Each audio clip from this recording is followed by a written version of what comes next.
प्रतिस्पर्धा आयोग यानी सीसीआई ने प्रतिस्पर्धा तोड़ने के आरोप में सर्च इंजन गूगल पर 1300 करोड़ रुपए से ज्यादा का जुर्माना ठोका है। गूगल पर आरोप है कि वह एंड्रॉयड मोबाइल फोन पर अपने प्रभुत्व का गलत इस्तेमाल कर रहा है। एंड्रॉयड मोबाइल पर गूगल अधिकतर कंज्यूमर को अपनी मोबाइल एप्लीकेशन की तरफ खींचता है ताकि विज्ञापन से होने वाली कमाई बढ़ सके। सीसीआई ने गूगल को आदेश दिया है कि वह तुरंत प्रभाव से इस तरह के काम पर रोक लगाए। उधर ब्रिटेन में अमेजन के खिलाफ $1 अरब का केस फाइल हुआ है। अमेजन पर आरोप है कि वह अपने प्लेटफॉर्म पर अपने ही प्रोडक्ट को ज्यादा तरजीह दे रहा है। सर, गूगल ये क्या गड़बड़ करता पाया गया जिसकी वजह से इतना तगड़ा जुर्माना लगा? अब गूगल पर ये जुर्माना भारत के पूरे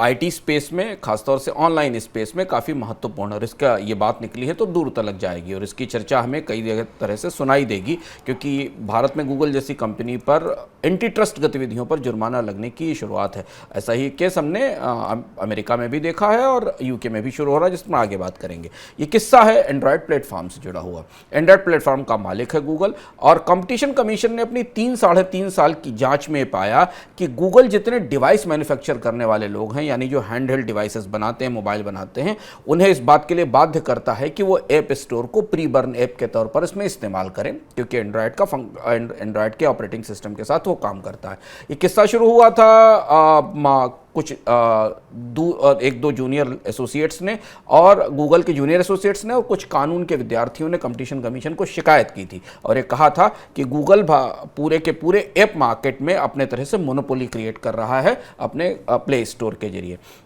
गूगल ने इसमें जांच की और गूगल के इस मामले में जांच हुई और कंपटीशन कमीशन ने अपने लंबे आदेश में अलग अलग प्रावधानों के तहत पाया कि गूगल एंड्रॉयड प्लेटफॉर्म पर अपना जो मोनोपोली है, करीब 94% के आसपास मोनोपोली है प्लेटफॉर्म की, एंड्रॉयड सबसे बड़ा इस्तेमाल होने वाला प्लेटफॉर्म है, वहाँ गूगल अपने तरह से नियम भी तय करता है, शर्तें भी तय करता है और जिसका असर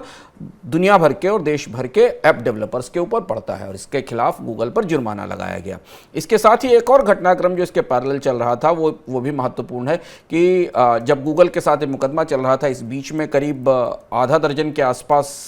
प्रमुख ऐप डेवलपर्स ने और 150 स्टार्टअप्स ने मिलकर एक और प्ले स्टोर जैसा वर्टिकल बनाने की तैयारी शुरू की थी जो गूगल की मोनोपोली तोड़ सके, यानी वो एक इस तरीके का मार्केट प्लेस और एक्सचेंज हो जहां आपको मोबाइल ऐप मिल सके और उनका डाउनलोड किया जा सके, क्योंकि आमतौर पर अभी जब आप मोबाइल एप्लीकेशन का डाउनलोड करते हैं तो आपके पास 2 ही 3 ऑप्शन उपलब्ध होते हैं। ये बहस भी और ये कोशिश भी इसके समानांतर रूप से चल रही है, लेकिन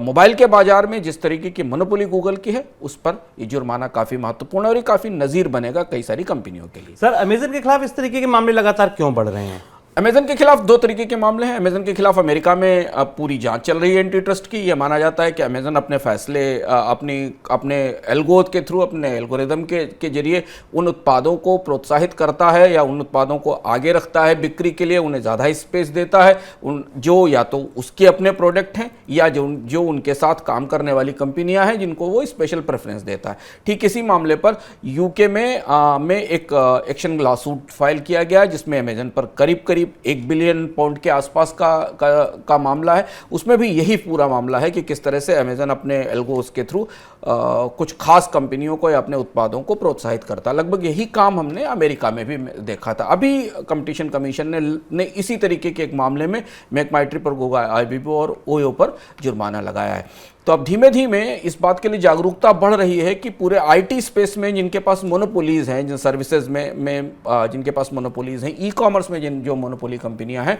वो कैसे अपनी ताकत का इस्तेमाल कर रही हैं और धीरे धीरे कंपटीशन के जो रेगुलेटर हैं दुनिया के, वो जाग रहे हैं और वो फैसले ले रहे हैं।